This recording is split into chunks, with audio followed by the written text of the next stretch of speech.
আজকে আমরা চলে এসেছি নেত্রকোনা বাইপাস, এসে দেখি এক অবাক করা কাণ্ড। ভাই, আবু হানিফ হানি ওরফে মধু ভাই। ভাই, এটা কিভাবে সম্ভব? এটা আমার দীর্ঘ 25 বছরের সাধনার ফসল, চেষ্টা করে সম্ভব। 25 বছর ধরে এই অবস্থা আপনার? জি, সম্মানিত প্রিয় ভাই আমার, আসলে যে কোনো কাজ আপনি যদি মন থেকে অনুশীলন করেন সবকিছু সম্ভব। কারণ পৃথিবীতে অসাধ্য বলতে কিছু নেই। মৌমাছি যদিও একটা ভয়ঙ্কর প্রাণী, যদিও মৌমাছি অত্যন্ত বিষাক্ত এবং হিংস্র, আমাকে অনুসরণ করে এই কাজটা করতে কেউ যাবেন না।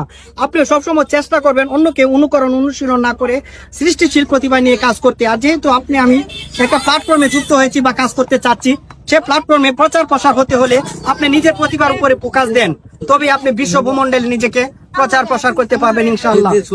আসলে দেখেন, আসলে 25 বছর সাধনা করে এই অবস্থাতে আসছে। আসলে নতুন কেউ ট্রাই করার দরকার নাই, করলে হয়তো অনেক অ্যাক্সিডেন্ট হতে পারে।